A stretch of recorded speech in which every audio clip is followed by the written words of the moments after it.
We are trying out Astrologaster for an hour. So apparently, this is a comedy game. Comedy is hard to do in video games. So many games don't get it right. And I've heard the name of this game, but I've never actually seen it, so I don't know how well this game does it. This came out in 2019, so I'm sure plenty of people know whether or not this game is funny. But we're going to be trying it for an hour. Let's start now.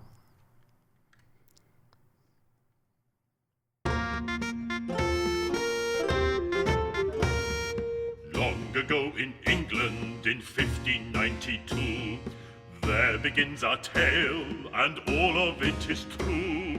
Through all of London bubonic plague did spread, covering folk in weeping sores and leaving thousands dead. Wow, starting off with a musical number. Got a drag left to turn the page. There we go, that's neat. From towns and cities, doctors they did flee, leaving their patients to die in misery. But one brave doctor stayed when all the cowards fled, might not have been because he was too sick to leave his bed. Wow, sounds like we are living in a dark period of history. Alas, 'tis my final hour. I will surely die. Hey, that's convenient. Too far gone to recover, and for the plague, there is no cure. We're only trying this for an hour. Unless a cure might be found in the stars. I guess it's worth trying. How are we going to do it? Choose one zodiac to diagnose the condition. It looks like there's only one we can choose. Should we use this reading? I have the plague, characterized by loss of appetite, immoderate thirst, and pus-filled swellings behind the ears. In the armpits and in the groin. Groin pus. These are the symptoms of a fever provoked by excess sanguinity in the liver. Now, Jupiter domicile in Sagittarius. This indicates a severe imbalance of the blood humor. Sagittarius is the ruler of the liver, and I need my liver to be ruled with an iron fist. Let me see now. According to the stars, the way to cure the plague is to treat the fever it provokes. Oh, can it be true? Might a disease so monstrous as the plague be cured by treating it as if it were an exceeding bad fever? Then I must use powerful herbs to bring the fever to crisis and break it. Let me see now. Angelica and dandelion for heat, borage to provoke sweating, infuse them in wine, strain and distill the mixture to produce a most powerful strong water. Hydration is important. Did it work? Huzzah! I am cured! It's a miracle! I shall now go forth with my miraculous strong water to cure all London of the plague. Man, it was really that simple. Why didn't anyone consult the stars before now? So many people could have been saved. Okay, case summary. Simon Foreman, 13th of October, 1592, 1600. How might I be cured of the plague? I judged my plague symptoms as being provoked by a fever. I invented a new kind of strong water to cure it. Of course, we're the only case in our case summary. Gotta find more cases. Letter of recommendation. This current will return for another consultation. Cure Londoners of the plague. Foreman made a plague cure and used it on himself, then left his house to restore Londoners to health. Huzzah! Huzzah! Huzzah! Huzzah! Huzzah! Huzzah! Huzzah! Huzzah! Simon Foreman, he cured us of the plague. His rules Some details are a little vague, but we know he used astrology and knows his own strong water. So won't it be used as a proper licensed doctor? Everything's coming up Simon. Here comes a lady queer and a little wary. My name is Avis, and what can my trouble be? Is it plague? Oh, we can, like, do it almost, but not quite. We're David Caging it up now. Get, like, almost all the way and then back. Almost, now back. God give you good day, madam. How may I... Are you Mr. Foreman? Mr. Simon Foreman, the doctor? Aye, madam, I am indeed Dr. Simon Foreman. I bid you welcome to my consulting chambers. Mistress... Allen, Mistress Avis Allen of Lambeth. Pray tell me your age, if you please, madam. I am 33 years of age. And how might I do you service this day, Mr. Allen? Pray describe your troubles to me. Well, the pain started full late last eve upon retiring to bed. Not that I am in the habit of retiring so late, but my husband did desire a special supper of cold meats to celebrate and give thanks in any case, it started in the night and it continued until dawning. That being the pain in my head. And the chundering. Oh, the chundering. I make note of this. Headache and involuntary purging. Is that all? Aye, that is all. And thinking on it, my complaint to seem most trifling. And you are doubtless busy with important cases. Oh, like the plague! Yea, verily, mayhap I should not have come after all. Good day, Dr. Foreman. I beseech you pardon me, for I have wasted your time. Prithee, do not go, for I assure you, madam, your case verily is important to me. And 'tis important to you, is it not, Mistress Allen? Else you would not have come this day. Well, aye. Let us consult the stars now then, shall we? What is the cause of Mistress Allen's suffering? Can I get some more details about this special supper of cold meats? Can I go for a supper of cold meats? Okay, let's see. Got two to choose from. Let's see. Mistress Allen's troubles are being provoked with anxious passions associated with her being with child. We could go with Scorpio, who rules your reproductive system. What's the other choice here? Evil digestion. Cancer is the ruler of the stomach.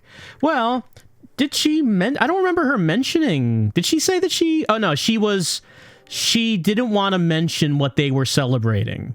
They said they had the supper of cold meats because they were celebrating, and then she didn't want to say what it was. So, was the meat bad? In which we would consult with Cancer. Or are we reading between the lines and assuming that she is indeed pregnant, and it's just an issue of, you know, you're just pregnant. You're going to feel sick once in a while. It's okay. Maybe let's try that. Oh, we'll go with Scorpio. You are with child, Mistress Allen. 'Twas the reason for your celebration last even, methinks. Aye, but how did you know? I can see it in my chart, madam. There is a planet aligned with Scorpio at present, Scorpio being the constellation that rules over such matters. Pray tell, how long has it been since your monthly courses? It has been 14 weeks since my courses, and yesterday I did feel the child quicken. So, indeed, 'twas the cause for our celebration, as you say. For I have been with child before, you see, but 'tis never. And Mr. Allen and I do pray this one will be born alive. There, dear lady. The presence of the planet Mercury in my chart does suggest you suffer from anxious passions on account of your condition, and given your ill-favoured history, I warrant 'twas the twin burdens of hope and fear that provoked your troubles last even. Oh, I see. Pray take this flask of wine, madam. It has been infused with cloves, ginger root, and cinnamon. Drink of it each morning, and you should soon feel much improved. Verily, I will do as you advise. I thank ye heartily, sir. Fare you well, Dr. Foreman. Fare you well, Mistress Allen. I don't see anything wrong with his very thorough medical examination. She should be okay. Also, why don't people call it the monthly courses anymore? It sounds so civilized. Avis Allen, let's see. Querented present with symptoms of headache and involuntary upward purging. No, chundering. The word was chundering. I judge the querent as being with child. Methinks the querent is most pleased with me for the reading I gave today. Well, yes, I mean, we gave her good news. It was that, you know, she's not actually sick. It's just some stress. Drink my cinnamon water. Calm down a little bit. I mean, sure. If we're right, then that's good news. She'll come back. What a kind man Dr. Foreman is, and so patient with me.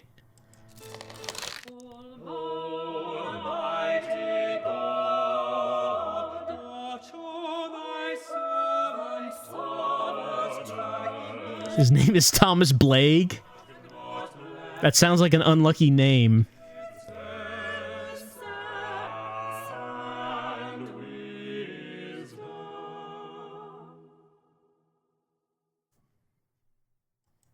Good day, sir. You are Simon Foreman, the physician, are you not? These are your rooms. Indeed, I am he, and well met, sir. Be it Thomas Blagg I have the honour of welcoming to my humble consulting chambers, the Dean of Rochester Cathedral? Indeed, 'tis I, Thomas Blagg. Though it is not upon church business that I come to you this day. 'Tis upon a matter of my own that I require counsel. I have lately been offered some very lucrative investment opportunities, and, well, it is said that God speaks to us through the stars, does he not? Indeed he does. 'Tis well known that astrology is but a conduit for the word of God, as interpreted using scientifical means. And now, these investments of which you speak, pray tell of them, if you please. 2 merchant ships will shortly set sail on very lucrative trading expeditions. I do not possess the coin to invest in both. Hence, I must choose between them. And I must choose very wisely indeed. For sea voyages are most perilous, and if my ship were to founder or be captured by pirates, I would lose my entire investment. Aye, forsooth, 'twould be most lamentable, to say nothing of the poor souls who might lose their lives. Who are, naturally, the greater of my concerns. Naturally. Naturally. And whither might these ships be bound? The first is bound for the Spice Islands of the East. 'Tis a voyage to be undertaken by a ship named the Conquering Cherub. The other is the Pride of Yarmouth. She is to bring back sugar from the Americas. Have you now the information you require? Then perchance you may divine for me upon which of these 2 ships our Lord God has bestowed his divine blessing. Aye, Dean Blagg, we may now consult the stars. Should Thomas Blagg invest in the voyage of the Conquering Cherub, or that of the Pride of Yarmouth? All right, we have to consult the mighty chain of stars in the sky, arranged in, you might say, maybe a series of blocks that God speaks to us through. All information is recorded in there. Let's see. What, A and B? Okay, we have different constellations. We have sub-choices here. Let's see. The ship's name should evoke a child who's victorious in battle, such as House of Children.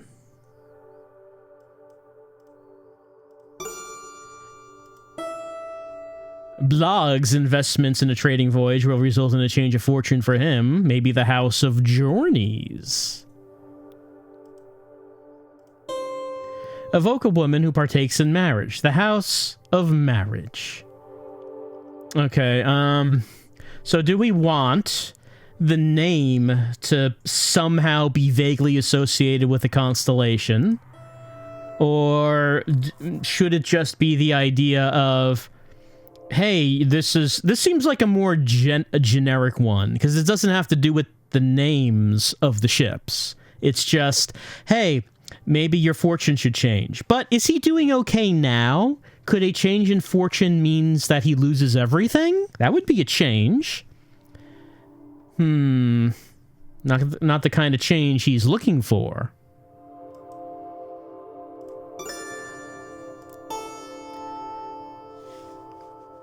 Such a scientific method of choosing your investments. Well, I mean, some things never change, I guess. Hey, go with House of Children. I can click on that and, like, that flashes. Nothing happens when I do that.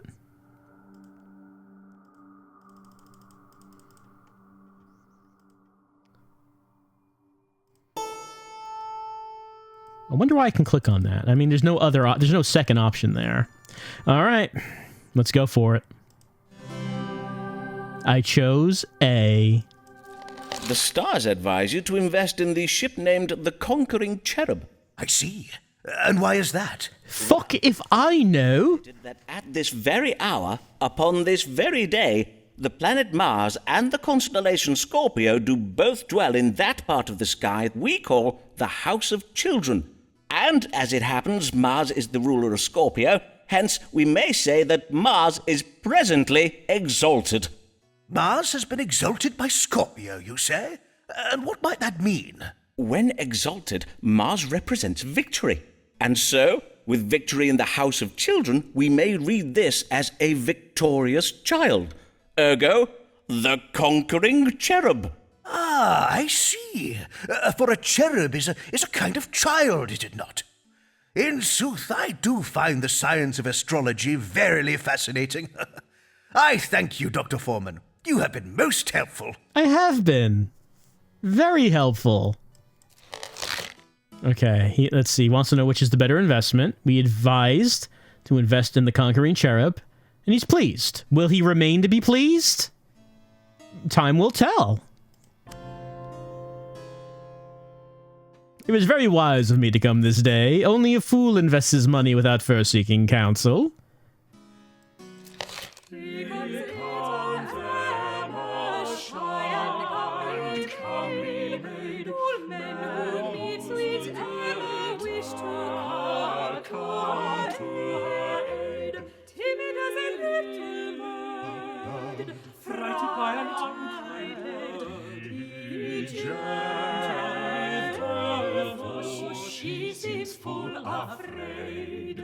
Man, no one ever describes me as comely.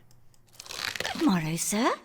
Pray tell, are these the consulting chambers of Simon Foreman, Doctor of Astrology and Physic? Indeed, 'tis I, Dr. Simon Foreman. And your name, madam? Emma Sharp of Shoreditch, sir. 25 years of age. Welcome, Miss Sharp. And how may I do you service this day? Well, 'tis a trifle delicate. A man has asked me to be his wife. A dear, kind man, but I fear you will think me cold, Dr. Foreman. There, madam, whatever is the matter? Well, he is exceeding advanced in years. I do worry he may not be long for the world, and if he were to die, I do not think I could bear it. Verily, I would not.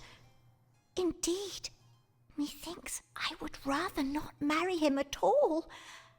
Am I very heartless, Dr. Foreman? Nay, not in the least, madam. Your fears are most reasonable. A man in the winter of his life is indeed more likely to die. I assure you, madam, 'tis a medical fact. But methinks you wish to know whether this man be afflicted with a grave health condition, do you not? To wit, any ailment that might soon prove fatal? Forsooth I do. That is my question precisely. Why, Dr. Foreman, 'tis as if you have a gift for reading minds. Merely the gift of logical surmise, madam. Let us see whether a judgment of the stars may calm your fears. Does Mr. What was your gentleman's name? Mr. George Middleton, a wool merchant. Does Mr. Middleton have any ailments that might hasten his death?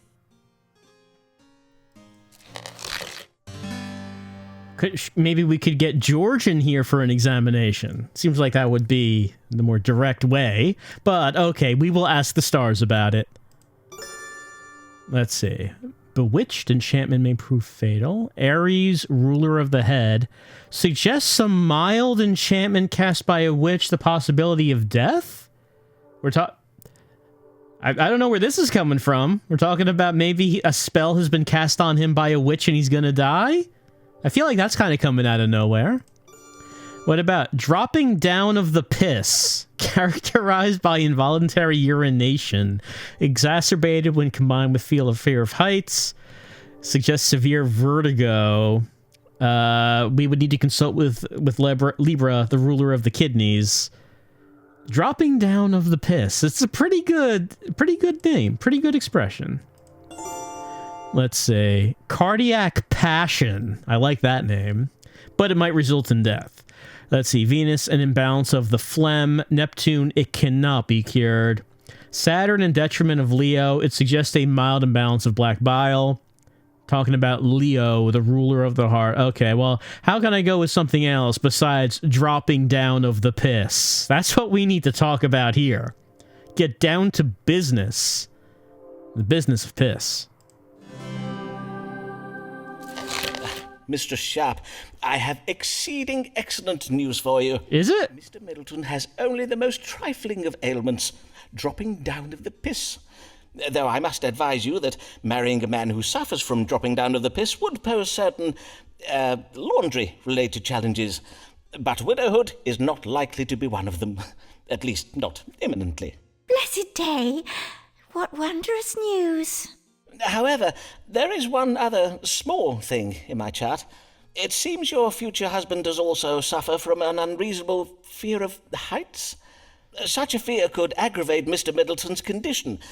He would be advised to avoid tall buildings, bridges, and mountains. Or at least be sure he takes a change of breeches along with him on any such outings. Oh, verily? Then I will follow your advice most carefully, Dr. Foreman. I will now to Mr. Middleton go and accept his proposal of marriage. I'm glad we were able to make him talk to her about the dropping down of the piss. We are a very responsible doctor. People are making very important life choices based on our recommendation, and I think we're doing a good job.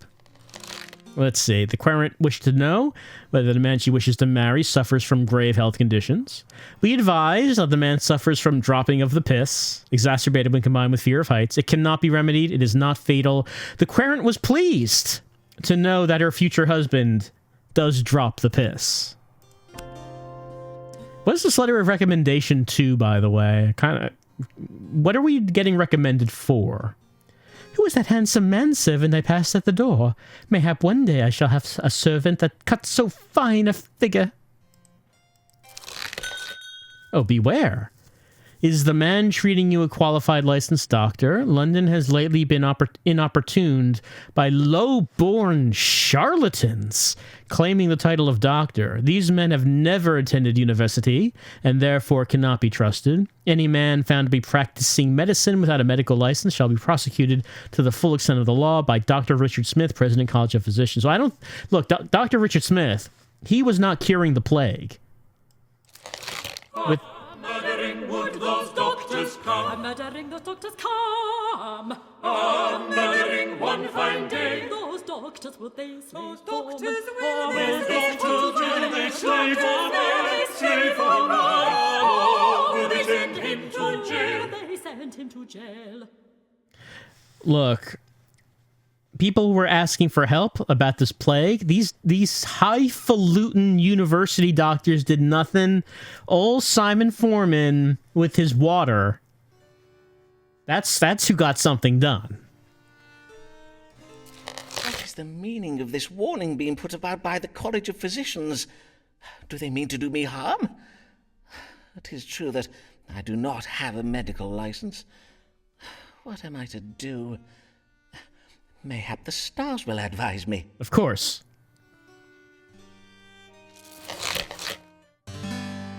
Okay, two choices.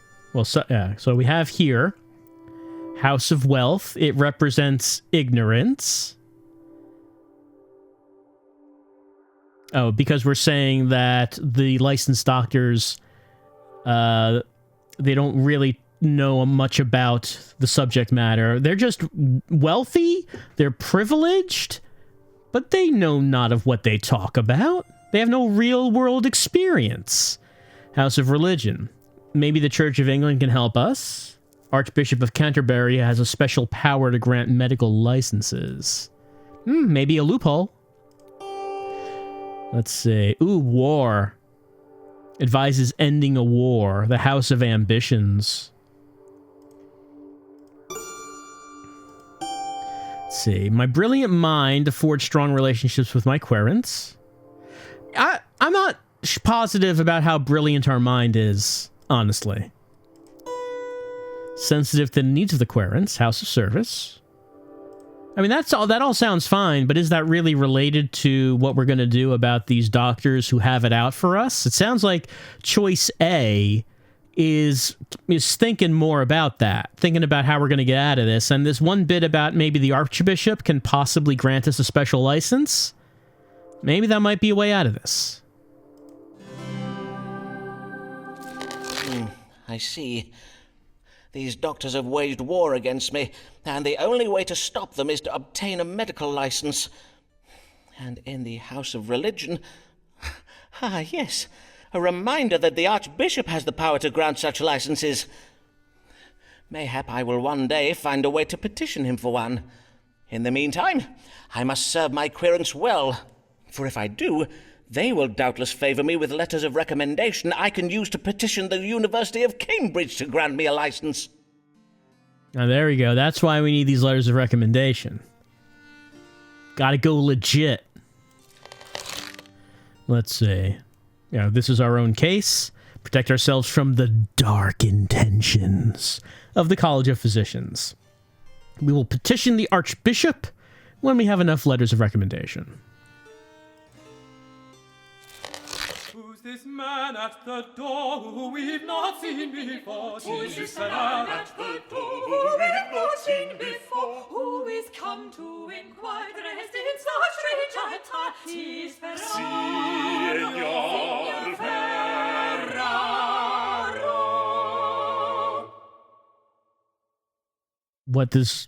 What does he want? Good day to you, sir. What's his affliction? I see you're having some difficulties. William, fetch my guest a chair. No, it's good. I am just a little stiff. As you wish. Mr. Signor Riccardo Ferraro. I am a gentleman of Venezia, come to make a trade in London. Venice? 'Tis a fine city, I hear. And how may I do you service this day, Signor Ferraro? I am come with una problema medicale, and you are most great dottore who does cure all London, eh? You cure Ferraro too, see? Forsooth, I will seek to do so, Signor. Pray, describe your complaints, if you please. Is burning when I make the water. Pain during urination? See, and is pain down here. Molto pain. And pain in the lower back. Now, let us see what the stars can tell us. What ails Signor Riccardo Ferraro? Is he pregnant? Okay, he could suffer from the gout, which is caused by hot, dry humors seeping into the joints of the foot. He didn't mention the feet, though. He mentioned the piss pain and the lower back. Stones in the kidney, loss of appetite, severe pain in kidney area, vomiting, difficulty passing urine. I mean, that sounds more like what he's describing. Dysentery, pain in the bowels, faintness, oily stools. Suggests that he's lying. Why would he be lying about his symptoms? I mean, this sounds like the closest of what he's talking about. 'Tis a case of stones in the kidney, I regret to say. But worry not, Signor. I will give you an ounce of my strong water to dislodge them. Drink this entire flask when you rise at dawn tomorrow. You may then expect to evacuate the stones by way of your privy member within just a few hours. Ah, your famous strong water. This water is said to cure the plague, eh? I thank you, Signor Foreman. And now Riccardo Ferraro bids you good day. All right, well, we prescribed the only medicine we have, the strong water. Hopefully it helps him with his pissing. Let's see. We diagnosed stone in the kidney, prescribed a flask of strong water, and he was pleased.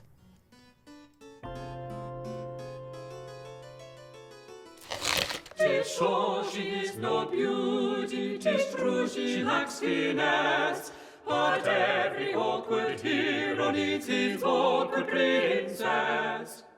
Well, don't say that in front of her. Ah, well met, Mistress Allen. Pray tell, the last time I saw you, you were with child, methinks. Pray tell, how I fares... would rather not talk about that, if you please.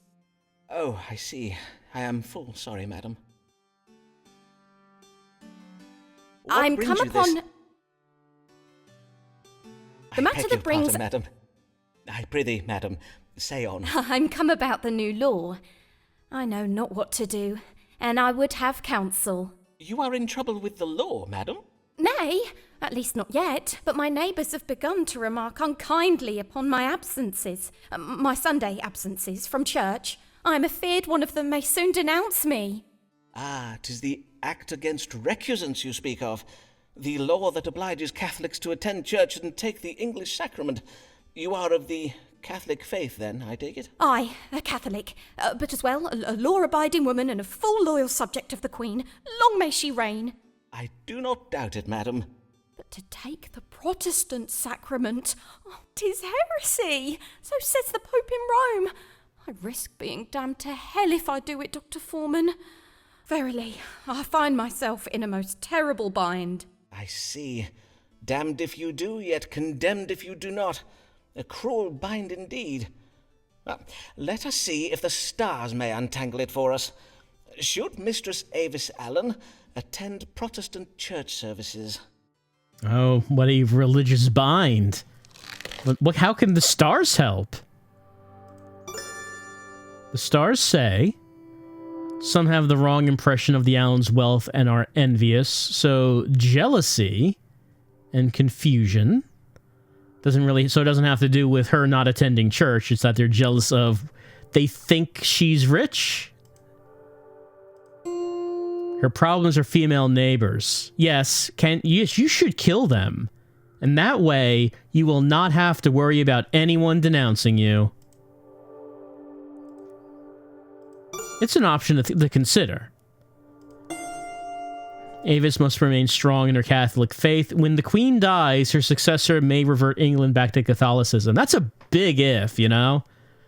That's putting your hopes on some big changes, I think. House of Religion, Mars, domicile in Aries, advises strength. Pluto represents death. Uranus represents a surprising political event. Let's see. Getting in trouble with the law, punished by authorities, resents the House of Legal Confrontations.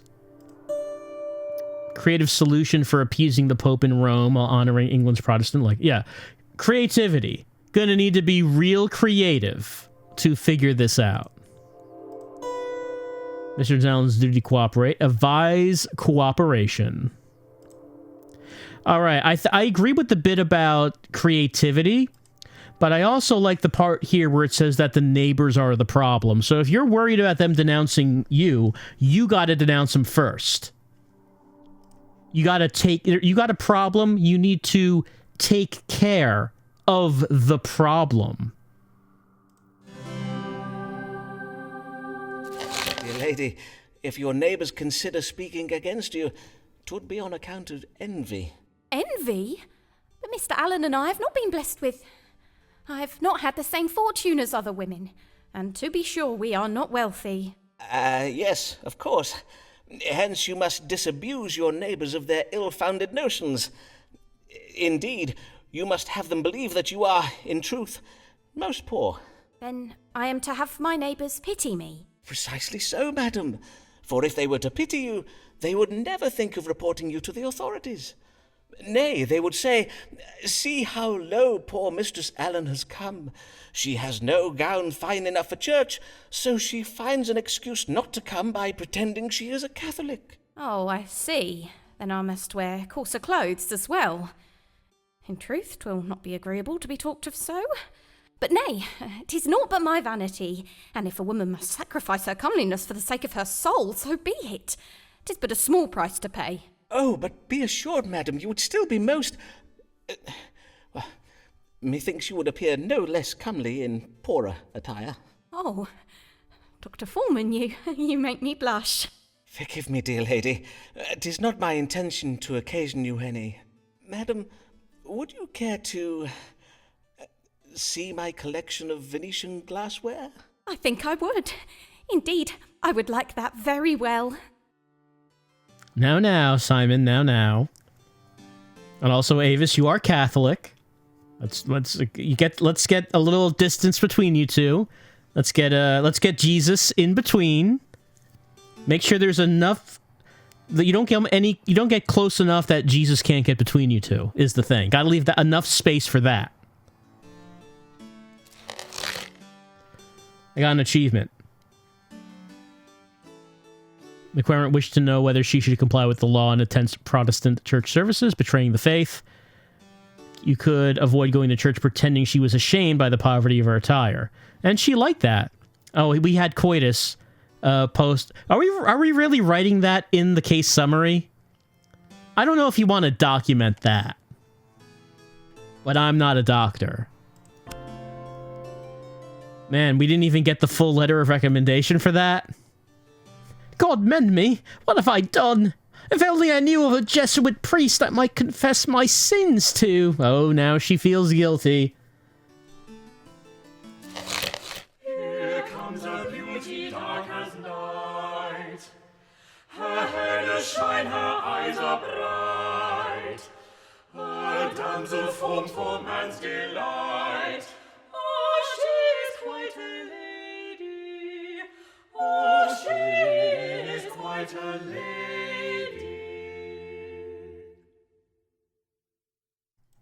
Good day to you, sir. I am Emilia Bassano of Bishopsgate, here for my consultation. Welcome, Mistress Bassano. Bassano, 'tis an Italian name, is it not? Aye, it is, sir. Though I was born in London, my family are from Venice. They did come to London to gain employment as musicians at the royal court. Ah, I know one of your countrymen, Riccardo Ferraro, another one of my querents. Mayhap you know him? He hails from Venice, too. No, sir, I do not know him. Venice is a large city, and as such 'tis home to many thousands of men. And as I did mention, I was born in London. Aye, of course. Mayhap we turn our thoughts to what brings you hither this day. Have you a question for me? Aye, sir, I wish to know what afflicts me, for my belly does begin to swell, and lately I oft find myself chundering after meals. The chundering. Abdomen and involuntary upward purging. Always with the chundering. Let us consult the stars to judge the cause of these troubles. What is ailing Mistress Emilia Bassano? Well, I mean, the swelling belly seems to give it away. But you think she'd be able to figure that out herself. Is it about liverworm? Is she with child? Or does she have a crick in the knees caused by her excessive weight gain? I don't think that she didn't mention anything about knee pain. And knee pain wouldn't explain what's causing the weight gain. I feel it's pretty clear which diagnosis is correct. She's clearly suffering from liver worms.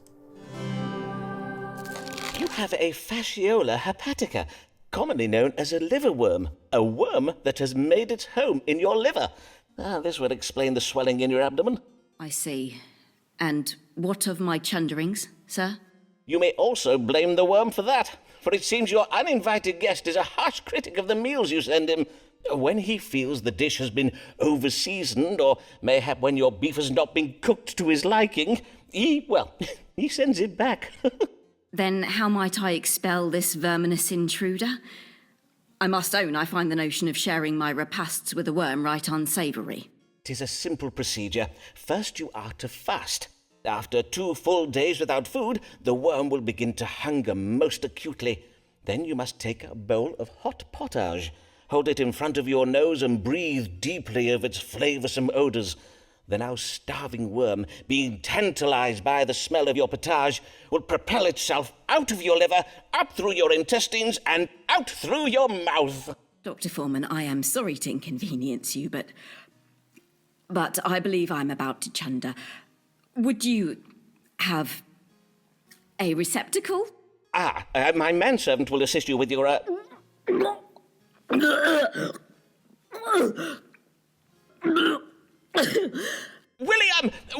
come hither and assist Mistress Pisano! You think we would have one of those more handy? Well, we made that whole process sound very dramatic. Hopefully, the fasting helps her get rid of her liverworm, which he obviously has. The querent presented with swollen abdomen and involuntary upward purging. We judge the querent has liverworm. Fast for 2 days, tempt the worm out. The querent was a little pleased. Was she pleased? She didn't sound very pleased. We didn't get too much recommendation points. The doctor is a little odd in manner. His manservant, however, is right beguiling. We haven't seen this manservant. Manservant has not appeared on screen yet. Mary Payne is frightened when she spies a looking glass, for 'tis a portal out through whence the gates of hell do blast. A deadly and foul wind that comes direct from Satan's paw. Wow, where did she get this impression from? Blessed morrow to you, Dr. Foreman. I am Mary Payne of 4th Street in Lambeth. I'm come to seek your counsel about my neighbours. Good morrow, Mistress Payne, and well met. What trouble do your neighbours give you? They play their lutes into the night, perchance? Mayhap a neighbour has cast a malignant spell upon your cabbages. Why, sir, 'tis no trifling matter. Indeed, 'tis a matter of grave importance. Doubtless you do know we have a Catholic living on 4th Street, a woman by the name of Avis Allen. Ah, yes. I did hear tell that Mistress Allen subscribes to the Romish faith. But 'tis no crime to be a Catholic, is it, madam? At least, not at present. Aye, but harbouring a Jesuit priest is, Dr. Foreman. These evenings past, I have spied a man sneaking in and out of the Allens' house. 'Tis my reckoning the man is a priest who is going hither and thither all over Lambeth to perform the Catholic Mass and take confessions. Doubtless Mr. Allen is hiding him in one of those little cupboards. You mean to say you think Mr. Allen has installed a priest hole in his house? A secret room hidden behind the wood panelling of a wall? Indeed I do. I am certain that he has such a hole, and that a priest is going in and out of Mr. Allen's hole from dusk till dawn.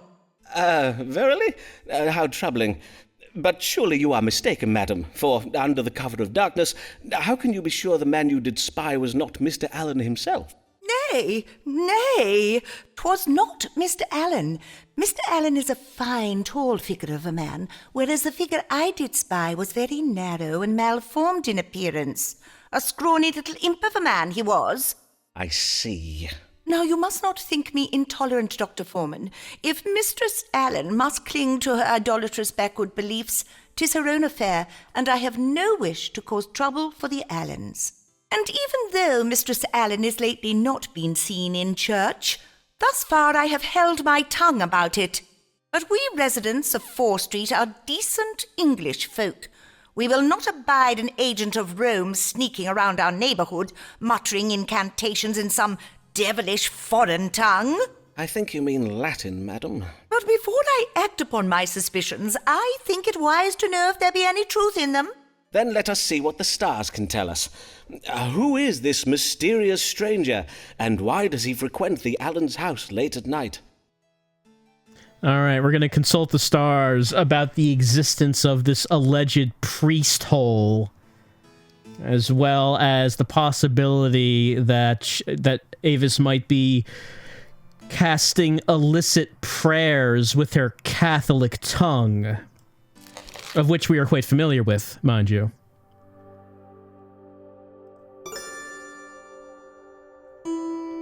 Let's see. Mistress Payne saw harbors cruel intentions towards the Allens' household goods and possessions, suggests cruelty. Mistress Payne will die suddenly, mayhap before the end of this consultation. Narrow and malformed? A scrawny little imp of a man? I mean, we're not going to murder the nun. How are we going to get our license if we do that?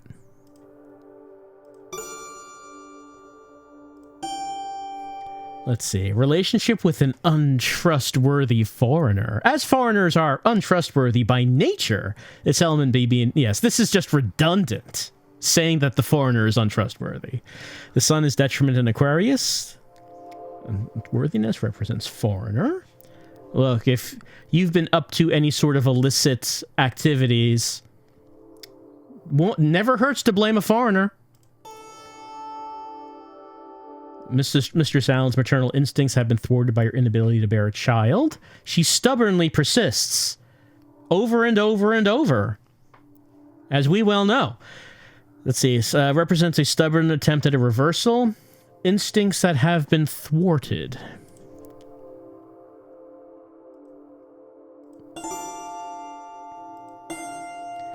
Stars speak of an educated man who adorns himself in fine clothes, education, finery. The man Mistress Payne saw as a public enemy who engages in idolatrous worship of the Virgin Mary, a Jesuit priest. Gasp. Illicit Catholic masses happening in our fine and proper English neighborhood? The scandal. Well, I mean, I don't want to confirm the beliefs here, the accusations.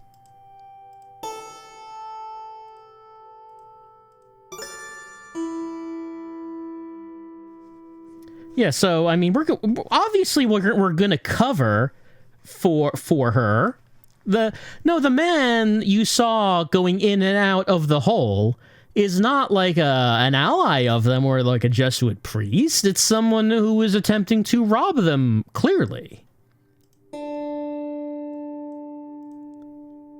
All right, let's go for it.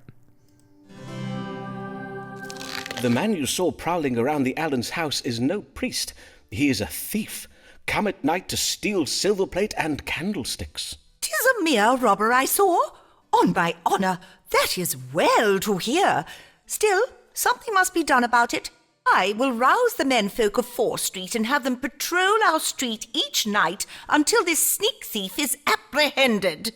Ah, is that truly necessary, madam? Be there not more... Pleasant day, Dr. Foreman. We're gonna have to sneak past the neighborhood watch now. The querent wished to know whether her neighbors, the Allens, are illegally hiding a Jesuit priest. I tell the querent the man she took for a priest is a burglar.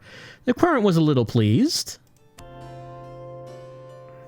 What a fine-looking youth Foreman's manservant is. Oh, would that I were my niece's age again. Man, everyone has the hots for our manservant. We've not seen him once. Rock a continental frock when his Ferraro does rock a continental frock when his Italian flair features on facial hair. 'Tis Ferraro. Signor Ferraro.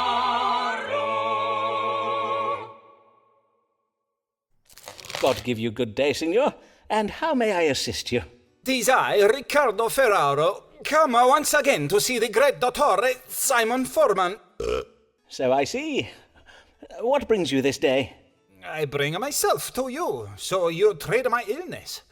'Tis very grave. And, what might this illness be?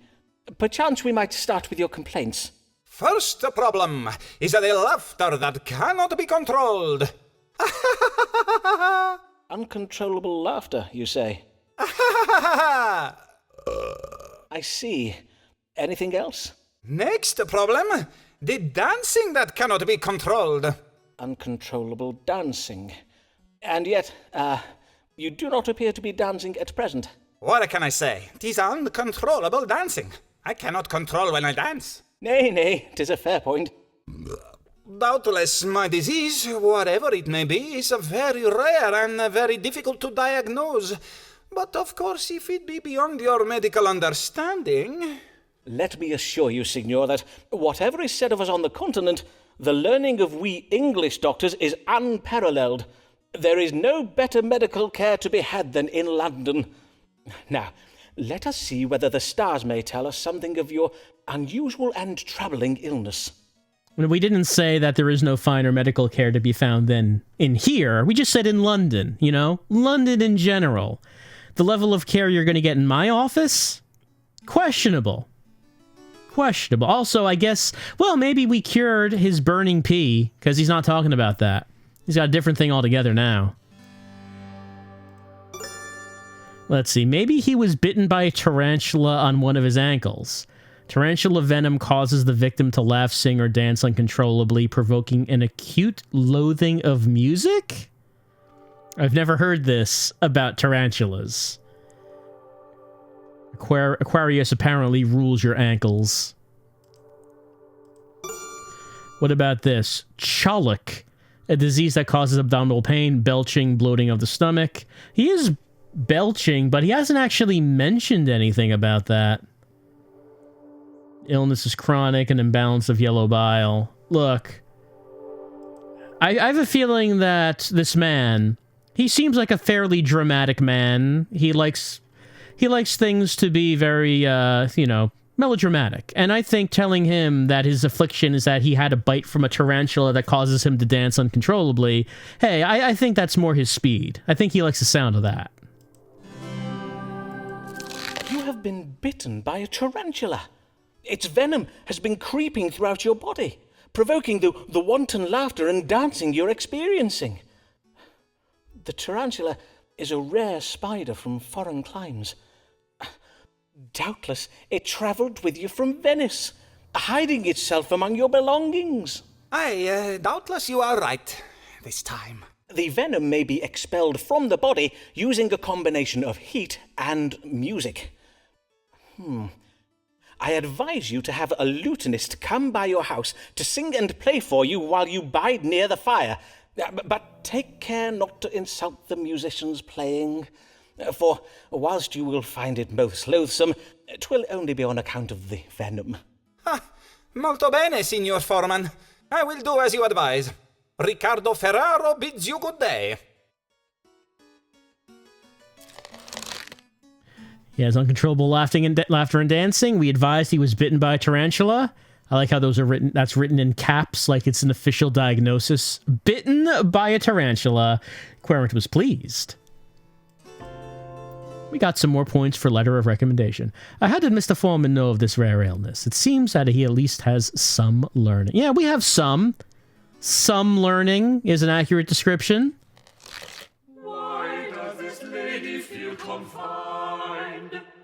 Mayhap the world is too unkind.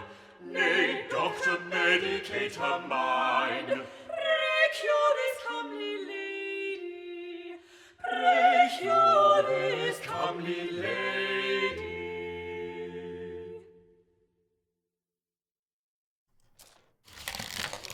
Good day to you, madam. Yes. Good day, Mr. Foreman. Pray tell, is your Venetian querent Riccardo Ferraro one of the patients you treat for troubles of the mind? Forsooth, his manner is right strange. I passed him at the door, and when I addressed him in the Italian tongue, he abruptly turned from me and ran away down the street. Nay, Signor Ferraro has no grave troubles of the mind that I'm aware of. Mayhap he was merely dumbstruck by your beauty, madam.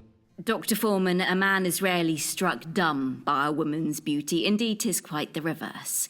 He is oft rendered all the more loquacious, plaguing her with ill-formed metaphors he believes are compliments, and with hasty declarations and invitations she has neither sought nor invited. Quite. But let us turn our minds to happier thoughts. I did lately hear of your marriage to your cousin, Mr. Alfonso Lania, for which I must congratulate you. Ah, yes, my marriage. 'Twas arranged when it became quite apparent that I was with child. Of this you failed to inform me. I came to you with a swollen belly, as you may recall. Verily? Then I beseech your pardon, madam. And your child and husband are both well, I hope? I would rather not discourse on the subject of my husband, Dr. Foreman. As it pleases you, madam. What brings you this day? Lately I have been feeling heavy and lethargic. I do also find it hard to fix my attention upon the book I am reading or upon words I am composing. And yet, although I oft feel right tired, I am having difficulty sleeping. Well, becoming a mother, beset with all the demands of a suckling babe, can force change upon the normal rhythms of life. Nay, 'tis not that, for I have employed a wet nurse for the feeding and much of the care of my son. Methinks I must have some kind of disease. I see.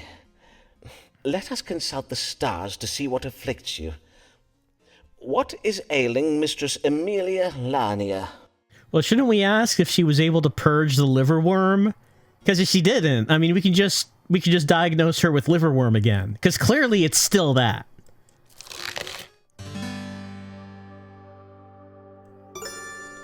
She might suffer from melancholy because she has too much of black bile.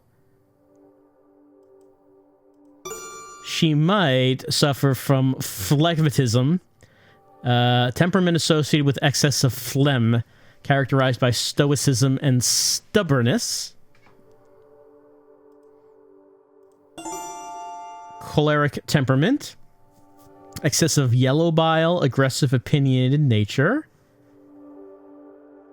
I don't see liverworm anywhere here. I don't like any of these. There's no number 4. We know it's liverworm. I think that we should stick to our guns. We should stick to our guns and do the same diagnosis again.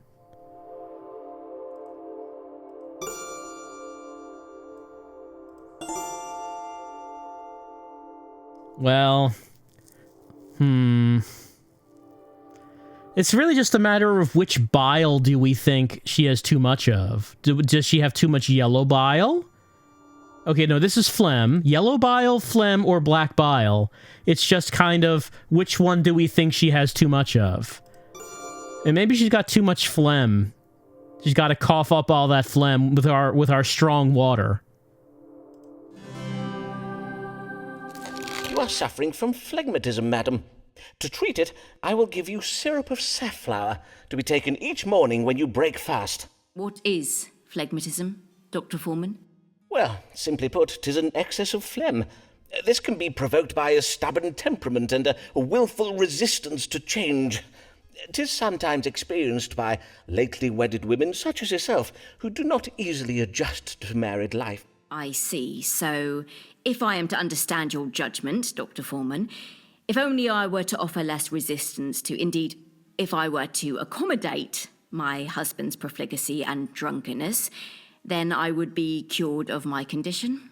Well, not precisely. If you will allow me to... But is that not a logical extension of your judgment, Dr. Foreman?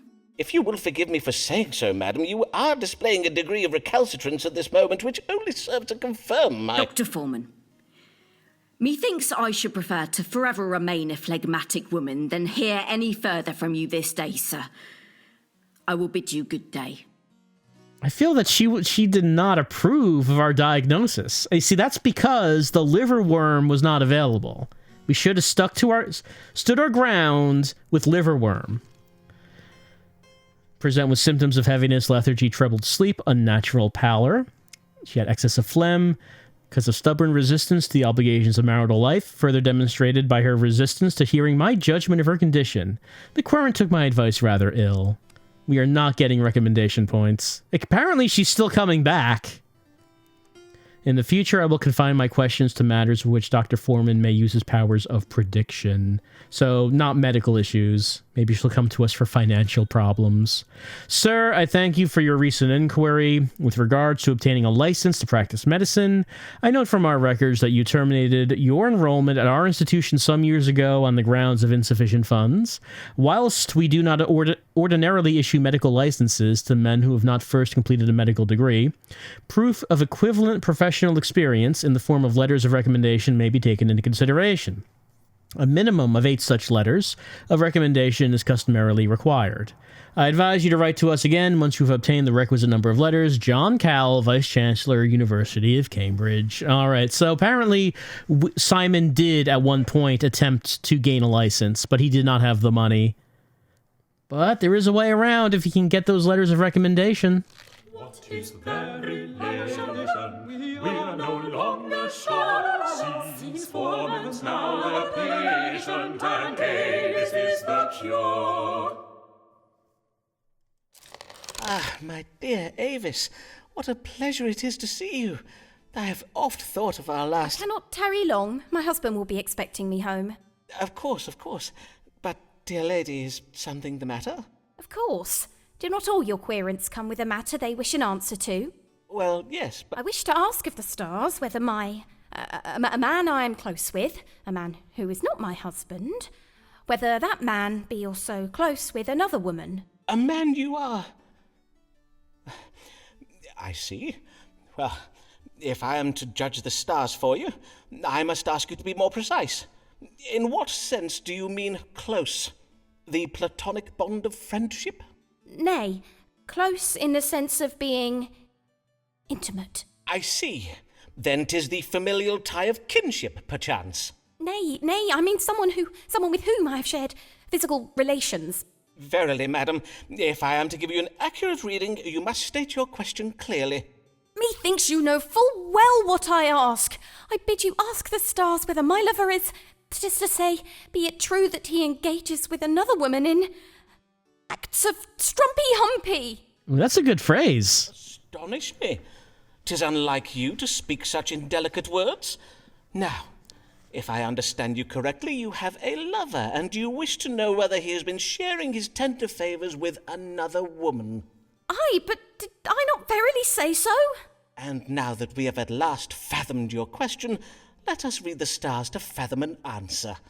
Has Mistress Allen's lover been unfaithful to her? Let's get down to business of Strumpy Humpy. Let's say jealousy and confusion. Whoops. Should be more optimistic about her romance. This consultation will provoke unexpected intimacies between us. Okay, so basically this answer is no cheating is happening. You're just confused. Let's do the Strumpy Humpy. This one is the lover is seeing a woman who is willing and able to marry him, wishes to continue his family line. No longer pleases her lover. Spark is lost. The lover wishes to father a child. Well, I mean, I think we want to engage in the Strumpy Humpy. At least Simon seems quite in favor of it. The stars are most clear, madam. Your lover has not been coupling with another woman. He has not. Forsooth, the stars say that your mind has been turned by jealousy and confusion. Now, if there is nothing further, madam... Oh, how relieved I am to hear you say this. Oh, Simon, what a fool I have been not to trust you. But you... this lover... 'twas me all along? You were not speaking of some other man? I beseech you, pardon me, Simon. I had to know the truth from the stars, for I did hear tell of other women. But how could you not see? No other woman is to me so dear, and verily I... Is it not clear to you that I... Do you verily, Simon? Oh, my dear, sweet Avis.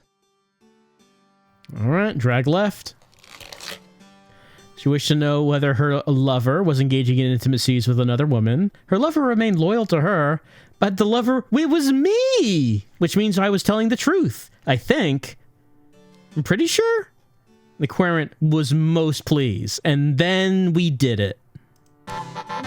And... we finally did it so much that she gave me the letter of recommendation. Letter of recommendation received. Sibyl Fortescue always has what's new. Far ahead of her friends. She oft gets her hands on goods from foreign lands. That Captain Fortescue sends. All right, well, we have been going at this for an hour, but she looks very fancy. We should probably at least see what her deal is before we go. Good morrow, madam. I humbly welcome you to my consulting chambers, and thank you for choosing my practice. Mistress... Fortescue. Mistress Sybil Fortescue. Well then, Mistress Fortescue, what may I assist you with this day? I come upon a most troubling matter, sir. I know not whether it is a medical matter or something else. I see. Pray describe your trouble to me, madam. Well, I suppose it all began with a dinner I hosted at my house last even. Mayhap you have heard of my dinners, Dr. Foreman. They are much talked about. Though I fear last evening's dinner will be talked about for all the wrong reasons. Talked about, you say? Yes, indeed, invitations to my dinners are much sought after, for I host the most desirable of guests, lords, bishops, poets, explorers, painters, and the like. Why, last eve I hosted the famous Robert Lord Devereux, the playwright William Shakespeare, and the Bishop of London and his wife. As well as fascinating conversation, at my table I serve the very latest and most original dishes. Last even, I served an exotic green vegetable called a potato. So crisp and refreshing. My dear husband sent them home to me from the New World. Doubtless you have heard of my husband, Captain Fortescue. He is a great friend of Sir Walter Raleigh. I see. Your dinners do sound most excellent, Mistress Fortescue. But what occurred at last eve's dinner that has you so distressed? Well, in truth, 'twas after dinner. We all felt a strong desire to take some air, and so we left the table to take a turn in some pleasure gardens nearby. But then, as we were walking along the path, right in the middle of the gardens, in full public view... Pray do not distress yourself, madam. Prithee, take your time. My guests and I were, all of a sudden, stricken with pain. We began chundering and voiding from our... But there was nowhere to turn, you see. There were no bushes close by to shield our modesty. 'Twas unspeakable. A moment, madam, as I note this down. Abdominal pain and simultaneous upward and downward purging of a most sudden and violent nature. Now, let us see how these stars explain this most distressing and unsavoury event. What troubled Mistress Sybil Fortescue and her guests last eve? They will be talking about this party for some time to come. Is it the food poisoning from the potato? Let's see. Ooh, evil digestion. Or a chilly cold. Or wandering hands? Can I get more information on wandering hands? Doesn't sound like what's being described here. I mean, we're going to go for the obvious one. We're going to say that it was evil digestion. Madam, I think you said the New World vegetables you dined upon were green in colour, did you not? And you described them as crisp and refreshing, I think. I take it then that you served them to your guests green and raw? Yes, indeed. Most of the potatoes my husband sent me were full dull and unhealthsome in appearance. Hence I served only the green ones. I had my cook cut them in such a way as to resemble roses. 'Tis the way I oft serve my apples. Ah, then your trouble was a severe case of evil digestion. I have read that these vegetables can be noxious if they turn green. Oh, my days! Do you mean I poisoned my guests? In a manner of speaking, aye. But worry not, madam, for the suffering was but temporary. Indeed, it does sound as if the bodies of your guests were most comprehensively purged of the poison. However, in future, be sure to cook the, potatoes until they are soft, and pray do not eat the ones that have turned green. As God shall mend me! What a shameful affair this has been! I shall go home and, well, I shall write to my husband and ask that he includes cooking instructions with the next gift of food that he sends me. I thank ye and bid ye good day, Dr. Foreman. Well, really kind of obvious, that one. I mean, we could have gone with the wandering hands, but I'm not sure how that conversation would have gone. Evil digestion, consumption of raw green potatoes, and she was pleased about it. Well, what a fine-looking young man Dr. Foreman has for a man. Is that going to go anywhere?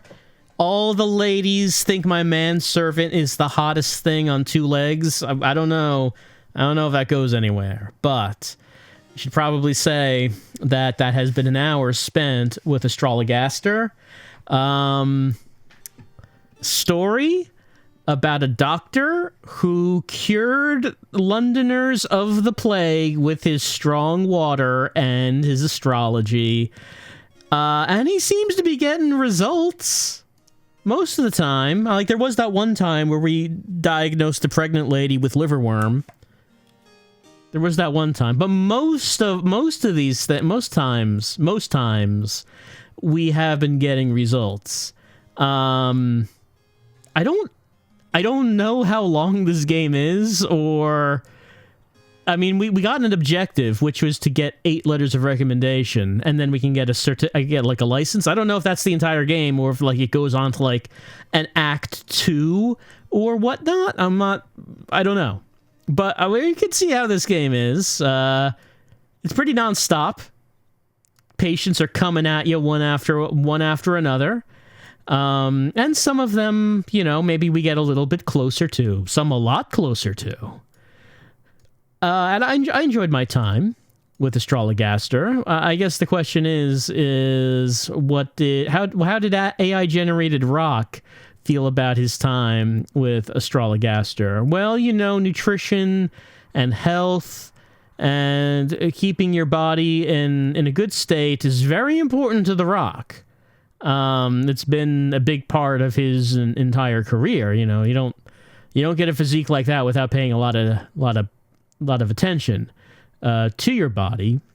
And what would he think about this? I'm trying to see if there's a face here that specifically reflects how he would feel about it. Maybe we'll go with this one. AI generated Rock is generally positive, and he's smiling, but he has to go to Dr. Foreman and say, "Doctor, one of my eyes is not there anymore. Where did my eye go?" And then Dr. Foreman will ask the stars what happened to the Rock's eye, and then prescribe him strong water, and then just pour it in the eye socket when he wakes up in the morning, and he'll be right as rain.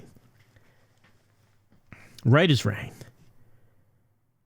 That's been our look at Astrologaster. And hey, I said at the beginning that this is meant to be a comedy, and there actually has been some funny dialogue in this. Many games that try to do comedy are not able to pull that off, but this game actually did have some funny dialogue.